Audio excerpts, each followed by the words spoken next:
Oh, hey, welcome back. Thanks for tuning into my channel. Today I'm going to rate, review, and give facts on Batman Returns. Batman Returns came out in 1992 with Tim Burton returning to direct. The cast is stacked. You got Michael Keaton returning as Batman, Michelle Pfeiffer as Catwoman, Danny DeVito as the Penguin, and Christopher Walken as Max Schreck. Now, Max Schreck was not a character in the comics before this film, but so the film introduced him, and then he was later on introduced to other comics because it's just a central player, and I guess DC liked him. So originally WB had been working on a direct sequel since the original was such a huge hit. Now, it was a direct sequel they were working on, so it was supposed to lead off the events of the first one and include Kim Basinger returning as Vicky Vale, Billy D. Williams returning as Harvey Dent, and it was supposed to introduce or do his crossover as Two-Face or into Two-Face, and they're supposed to introduce Tim Drake as Robin, and they actually have, if you watch the special features on the Batman Returns, it shows the original storyboard and like just drawings of like Batman and Robin chasing down Two-Face and stuff like that. But Tim Burton did not want to do a direct sequel because he didn't want his direct sequel to ruin, or he didn't want the original to ruin the direct sequel, because with a lot of films that happens. If you make a direct sequel, you'll be like, why is this like this? This isn't as good as the original, or whatever. A lot of people do that. But with a standalone sequel, you have complete freedom to make a whole new story. Now, it doesn't totally disregard the original. There are some references, some dialogue references. They mention the Joker, but not Joker. They say an insane clown or something like that, tearing up Gotham. Just a whole bunch of things that make subtle references to the original. Now, this film, I think, outdid the original in every single way. Choreography, dialogue, character development, just everything. The charisma between the characters is so believable. But it has a worse score on Rotten Tomatoes and IMDb. Not by much. I think it's just by 0.5 on IMDb and just a few percentage on Rotten Tomatoes. But fuck those places. I know it's good. But I think it's great. It's fantastic. It's definitely legendary. Because when I think Michelle Pfeiffer, I think Catwoman. When I think Danny DeVito, I think Penguin. Same thing with Michael Keaton. You mentioned Michael Keaton, I'm going to think Batman. And anyone that's my age that has seen these movies before, you're probably going to think the same exact thing. But let's get on with this ride and see what the Dark Knight is up to this time. It is Christmas in Gotham City, and all is well. Crime is at an all-time low, but something lurks below that intends to change that. As goons tear apart the city, only one man can stop them. The Batman. Batman rides into Gotham, being ravaged by clowns and circus freaks alike. He comes across Selina Kyle in distress and saves her from her assailant.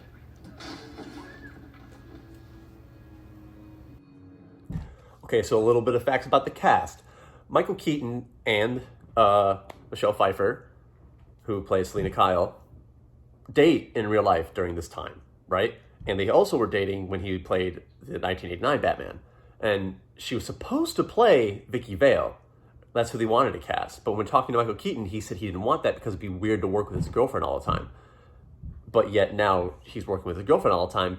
And I guess the reason is because when she was approached with it, she came to him and said, hey, guess what? I got this role in the same movie as you. And he's like, oh yeah, what? And she's like, I'm going to play Selina Kyle, your love interest. And he's just like, oh, that's so nice.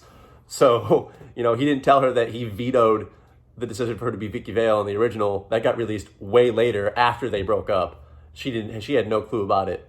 But them dating in real life and them being together in this movie is fantastic because you can really feel the connection between Bruce Wayne, Selina Kyle, and Catwoman and Batman. It's just so much more real, more real than any other movie where, like let's say Thor and Jane, they're not dating in real life. And so if you can notice that their love is obviously acting and you just don't feel it. This you can really feel, and it's like the sexual tension is like through the fucking roof. But anyways, let's see what else is going on in Gotham. Amidst the chaos, Max Schreck is abducted by the Penguin, who blackmails him to help him come up with an idea of him returning to the surface and seeming like a hero, because he wants to find out who he really is and where he came from and find his parents.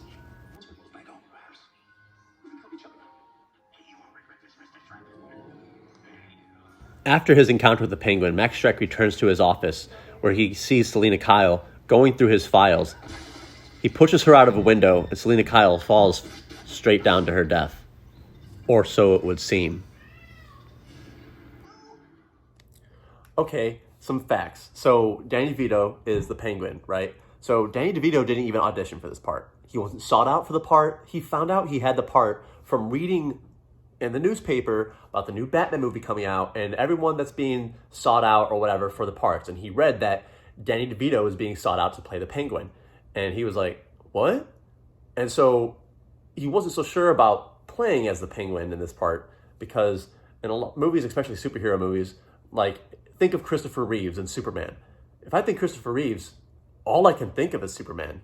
And he was a really big actor at that time. He played in a lot of movies and a lot of TV. So, but he's only remembered for that. And that's the problem with Danny DeVito. He didn't want to originally play Penguin because he didn't want that to be his legacy, which I'm sorry, Danny DeVito, but to me, you're the motherfucking Penguin.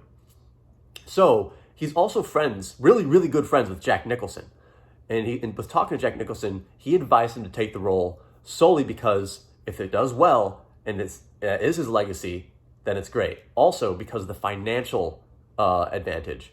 He said that, you know, he made tons of money and continues to make tons of money off of the original Batman with, you know, action figure sales and just the movie sales and all that stuff. And he said it'd be financially a good decision for you. Ultimately, he chose it and he fucking killed it.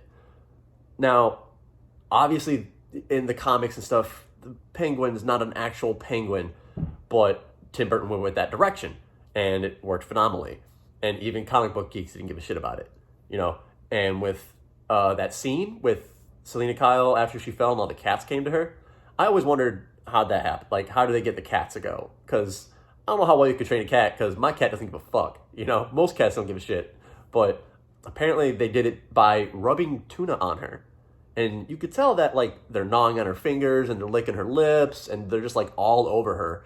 They literally just took tuna and placed it on her body and the juice and squirted it on her body. And that's how they got the cats to go to her, which I thought was a pretty cool idea.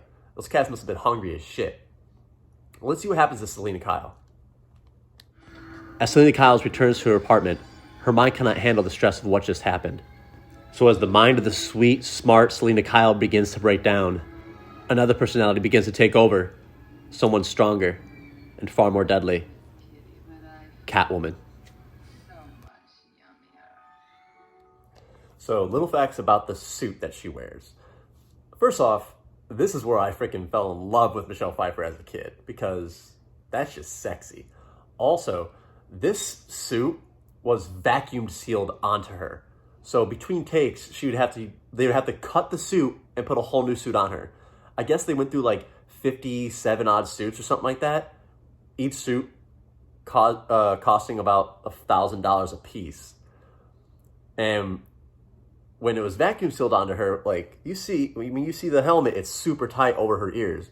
She could not really hear, and it would mess with her voice register. So she would end up speaking lines really loud, which you'll see in the movie. There are times where she's just unnecessarily loud, but it works. And after the movie was done and she did an interview, they asked if she ever kept one of the suits or if she ever decided to do Catwoman and do role play with her boyfriend at that time, Michael Keaton. And she said after she wore the suit, she hoped she never saw it again because it was the most uncomfortable thing ever, which it definitely does look freaking uncomfortable. But besides that, the whole scene where she's destroying shit, that wasn't even scripted. I mean, it was scripted to destroy stuff, but after she throws the milk, Tim Burton said, just destroy shit.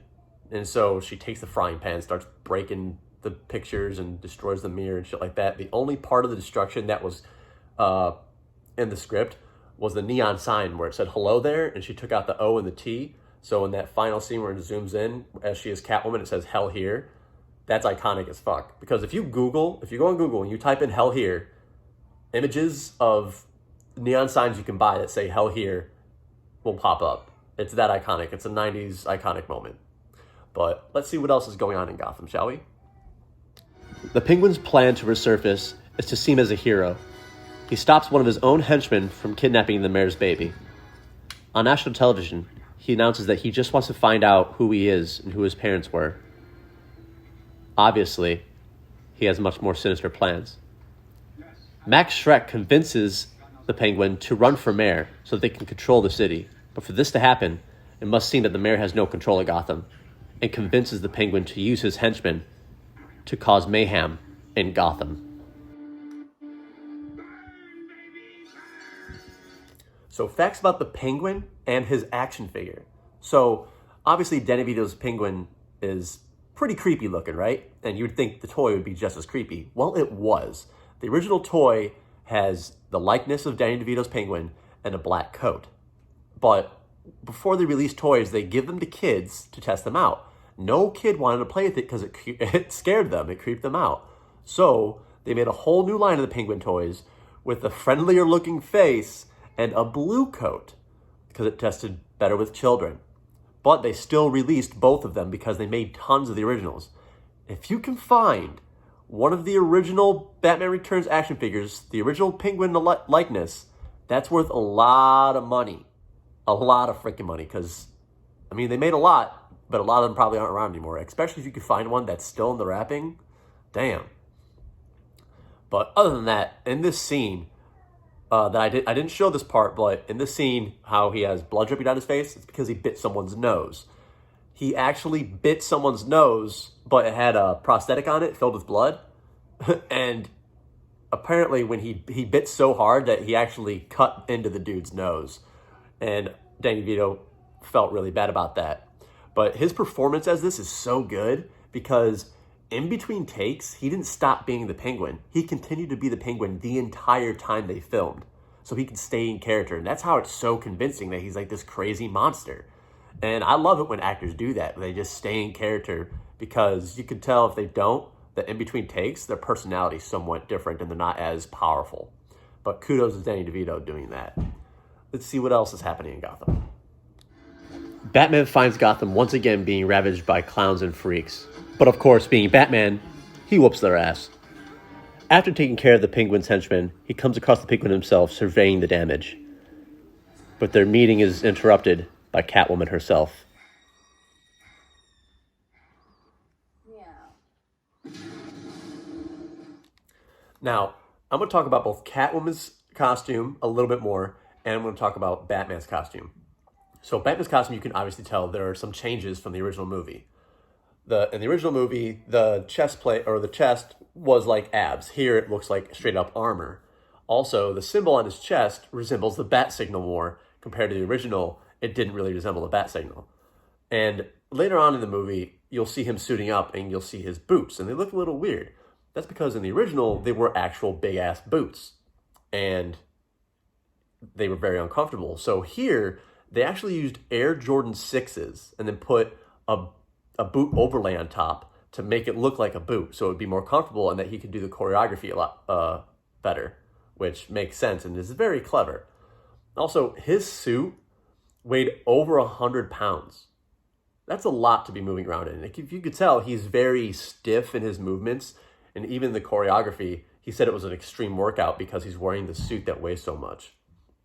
And how I mentioned before that Catwoman's suit is vacuum sealed, being at this much closer, you can definitely tell it's extremely tight on her body. And especially that material, it's definitely nothing like Black Widow's freaking suit because you could tell that there's air in her suit. It's not that tight. And it's a different material that it looks like she could just slide right into. This shit, apparently she had to use like Vaseline to even put it on because it would just grab onto her skin. And just being vacuum sealed, that has to be so uncomfortable. She absolutely hated it. And even when she says meow, like kind of, loud, apparently she was supposed to be more of like a seductive meow. You know what I mean? But once again, her voice register. And after she said it, they didn't cut and then explode. They had it run and then the explosion. And they're like, oh, well, we got it. So we're just going to continue with it. Yeah, so there's that. Let's see what happens with Catwoman and Batman. Batman quickly pursues Catwoman onto the roof. As they fight, Batman clearly has underestimated his opponent as Catwoman overpowers him with her whip.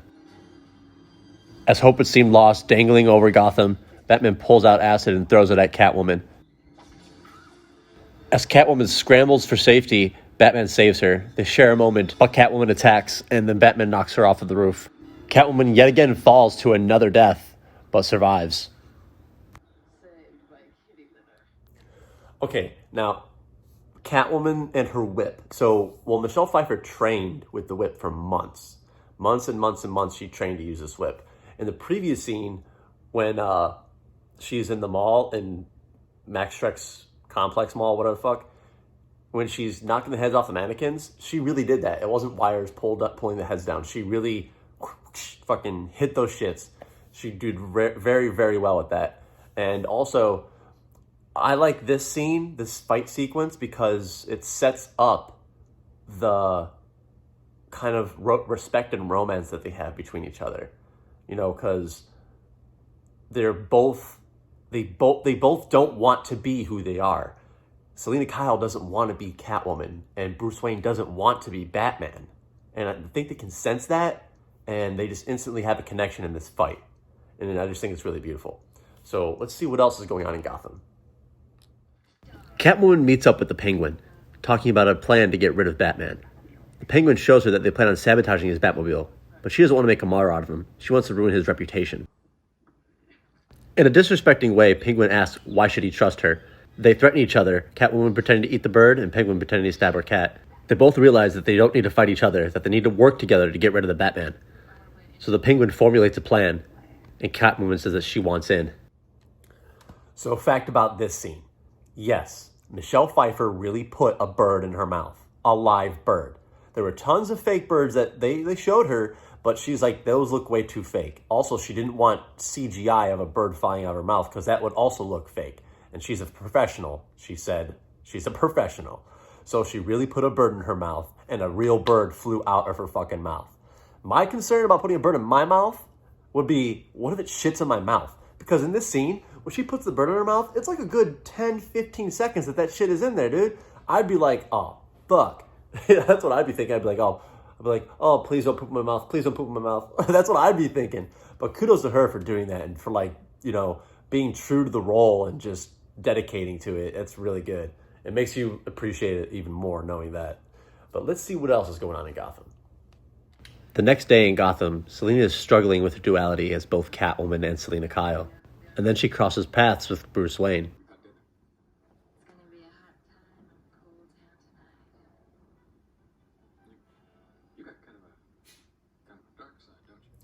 Okay, so a little fact about this scene. When she says it's going to be a hot time in the cold town tonight, that's a throwback to when Joker said that in the first one. And you could tell because Batman, or Bruce Wayne, just stops for a second and he thinks. And he looks at her and that's when he says, you got a kind of a dark side, don't you? Because he's remembering when Joker said that. So he's making the two connections and he's like having flashbacks and kind of like, what the fuck? Yeah, but I thought that was really cool that she used that and they made the, you know, just a little nod at the original film. But let's see where this goes with Bruce Wayne and Selina Kyle. Bruce Wayne asks Selina Kyle if she would like to come over for dinner. At first she is reluctant because she has plans later on as Catwoman, but she soon accepts. After talking about people of past, they instantly hit it off. But the moment is soon interrupted by a TV broadcast of Commissioner Gordon showing evidence that Batman might have kidnapped Gotham's princess. Both Bruce and Selina hurry out of the manor. Now, I talked earlier about how her Michelle Pfeiffer as Catwoman is perfect because of the romance that Batman and Catwoman have. And this scene, when they start kissing and stuff, is perfect because it looks very genuine, and that's because they were dating at the time. So they were actually making out. They were actually being intimate with each other. And especially, I only showed a short portion of the scene, but the rest of it is just very intimate, and it just makes it so much better, I think. So let's see what happens with Batman. Surveying Gotham, Batman catches eye of the princess. Meanwhile, the Penguin's henchmen are sabotaging his Batmobile. While attempting to save the princess, Catwoman once again intervenes in his plans. Catwoman takes the princess and rushes to the rooftop. Batman quickly pursues. Seeing the princess on the edge and seemingly let go by Catwoman, he tells her not to move and wait. The Penguin throws his umbrella at her, and bats come and scare the princess off of the edge. Batman rushes to try to catch her, but he is too late, and the citizens of Gotham see Batman, making it look like that he pushed her over the edge, framing him. As the Penguin escapes, the police pursue Batman. He falls off of the edge onto another rooftop, where he's greeted by Catwoman once again, and they share yet another romantic moment. But the romance is short-lived once again because Catwoman tries to kill the Batman.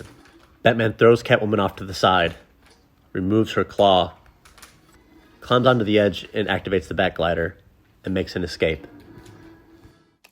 So in that scene when the princess is standing on the edge, that got a lot of criticism because who in their right mind would just stand on the edge? I know it's a movie, but I mean, that's like one of those 90s things in movies. Like in the 90s, people did things in the movies that you're like, why did you do that? Especially like horror flicks, like why would you go see what the creepy noise was? You know, that's one of those things, like why wouldn't she just step off the cliff?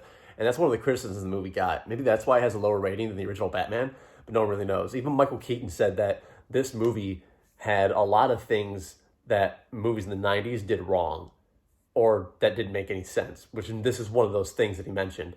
Why didn't she just step off the edge? Then she wouldn't have fallen. The bats would have been like, whatever, and so she would have been safe.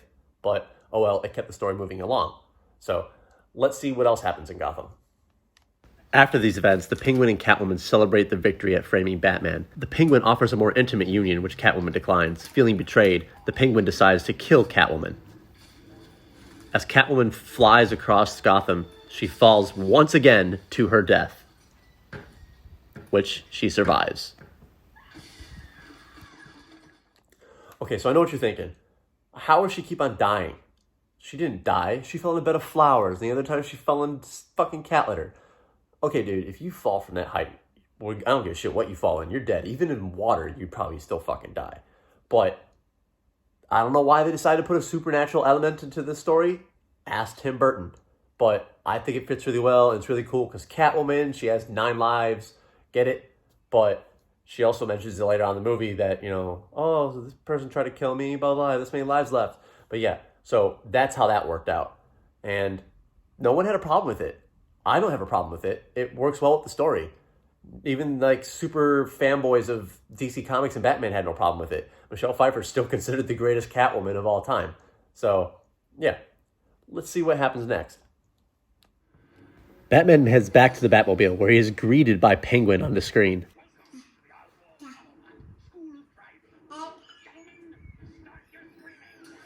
Penguin's henchmen sabotage the Batmobile so that Penguin could have full control of it, and Batman is at his mercy. Batman frantically tries to figure out what is wrong with the Batmobile and how he can stop this mayhem, as the Batmobile crashes through Gotham, destroying everything. The computer on the car shows Batman where the device is that's controlling the car. He grabs the device and turns it off just in time, foiling the Penguin's plan. Now a fugitive, the Batman is running from the GCPD, but he makes a quick escape by transforming the Batmobile into the Bat-Cycle.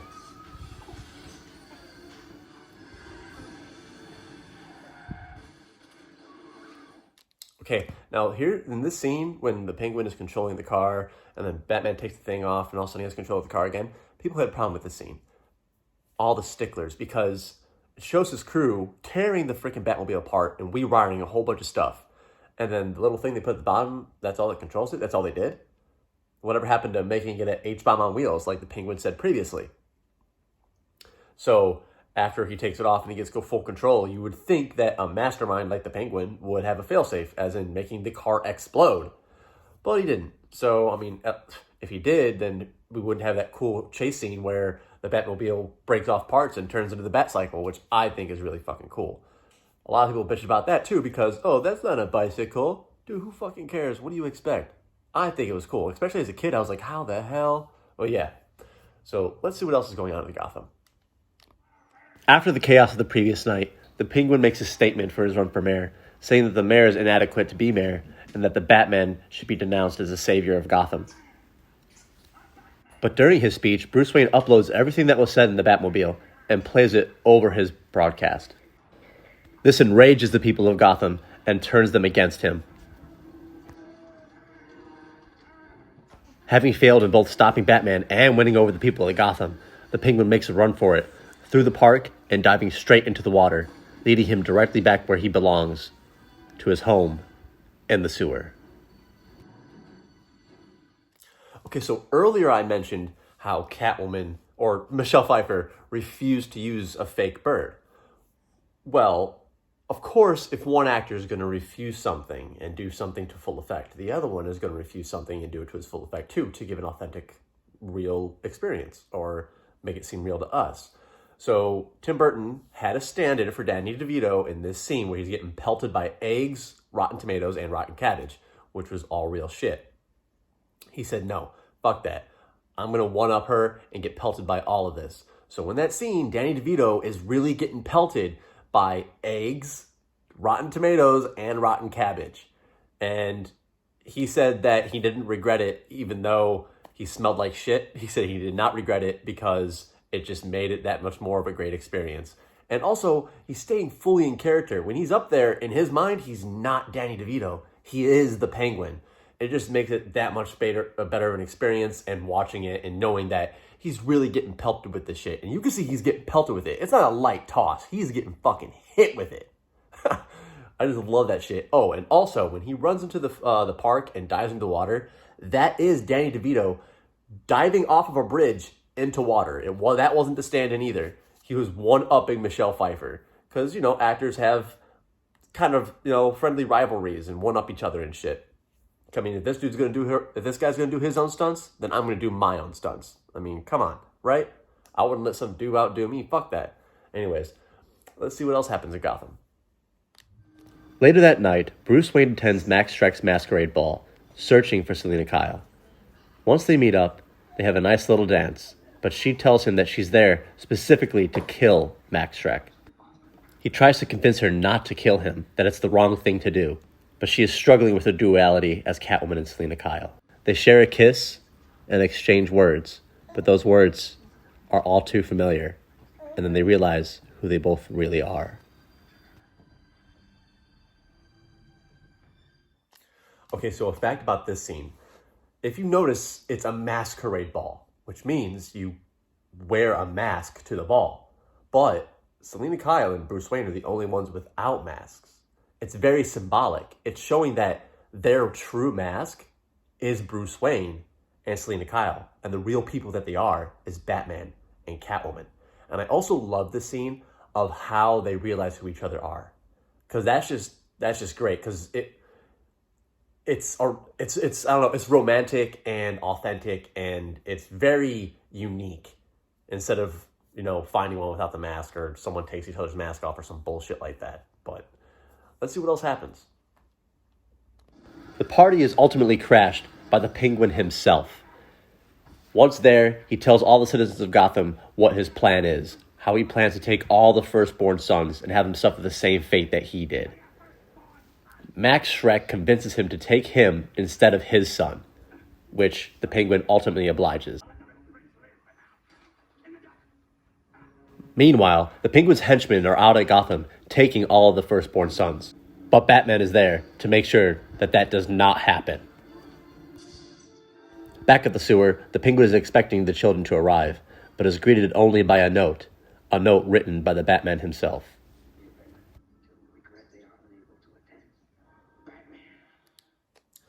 Okay, a nice little fact about this scene. The little note that he receives from Batman isn't written by Batman or anybody of the cast or crew.